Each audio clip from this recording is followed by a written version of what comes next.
Hey, Marjorie. Hi, hi, How, Emily. how are you? Thanks for joining us today for the author readings. Thank you. I'm glad to be doing this. And in your case, for the cover artist testimony, that's what we'll call this. We're going to start out. I would love to hear briefly your connection to Retreat House and also your connection to the House of Courage book. Okay. If you can I tell us am a, a bit I'm, about that. I'm a member at St. Barnabas, and I joined St. Barnabas over 20 years ago. And when I first joined, my Sunday school class met in the house in what was the manse, which is now the retreat house.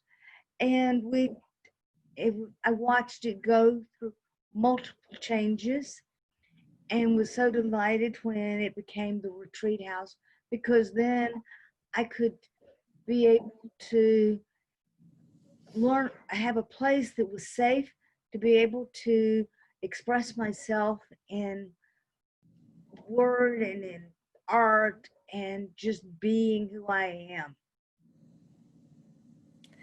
So in a sense, the retreat house is really, that house and that land is really sacred ground for you. Yes, it is. So tell me a bit about your specific contribution to the House of Courage book. I know that you have a special place per se in this creative piece. So tell us a bit about that. I did the I'm on the cover.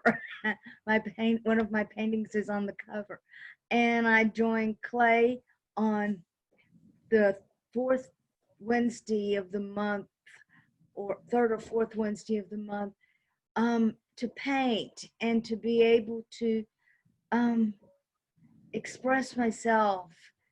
And back in October, November, I was meeting with Clay for the painting, and I was about to become a deacon in my church, and we needed to do my faith. I needed to express my faith journey, and I don't do very well with written words. So just out of, not really, it wasn't desperation. I was painting this painting, and one of the members of the group said, "Marjorie, that's your faith journey." And I said, what do you mean? They said, you have your, you are this painting. And I looked at it again and saw that it was my faith journey. And I am the oak. I have deep roots.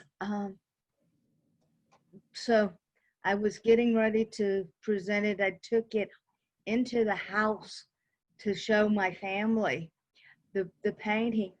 And one of my cats, who was named Faith, contributed to it, to the painting. And my mother goes, "Oh my gosh, let's throw this away." I said, "No, I need that. That is my faith journey. I've got to have it." So I went to the meeting, and the room was getting very heavy, and I needed a something to lighten it up. And I thought, okay, they gotta love me no matter what.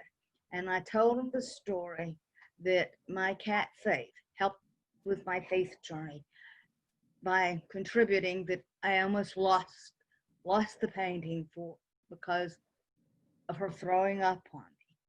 Her actual name was Sable, but we for that story I needed her to be Faith. And Lil one day had seen the painting, and Lil says, "Marjorie, I'd like to have your painting to be the cover for the House of Courage." And for those who do not realize, the reason I have problems with words is because I have severe dyslexia, and I have had to have courage to be able to make it through the world with the dyslexia and making it work for me for where I'm at. Well, you said something about Faith kind of bringing what she contributed enabled you to bring a lightness to the room when you were presenting among the other people and their testimonies. And I just get such a sense that you bring that lightness to different spaces and communities. And we haven't met in person yet, but I'm really looking forward to meeting you at Retreat House after quarantine. And I would love to get another close-up of the painting, if you can hold it up. And Marjorie, will you share again with the group what is it about the oak tree that really resonates with you? I know that we talked before about you seeing yourself as an oak, and that particular tree. Why did you pick that one? Because the roots are deep. I grew up in a household where I have ministers, Presbyterian ministers or ministers in my family, and the Presbyterian church in my life runs deep. I stand strong. I am the one when world around falls apart. I'm the one who stands strong and holds up the world on my shoulders. And It's beautiful. It's neat. Yeah. And so we can all see, will you point to Faith's contribution? Faith's contribution is right here. Hey, I can't help but notice the little bit of symbolism with the pandemic, and we weren't expecting that contribution, but No. it's still part of that, still part of our painting, and it's still gonna make it what it is. You got it. Well, thank you. Okay, one last bit here. Okay. Do you have a message of courage that you would like to share with the Retreat House community and perhaps other people that might find us on social media and be listening to your story? The courage of being who you are, however it may be. And having the Retreat House has given me courage to reach out to doing things that are not sometimes not necessarily comfortable for me. And it has given me courage to be able to look at things that I would not have looked at in the world, looking through different eyes.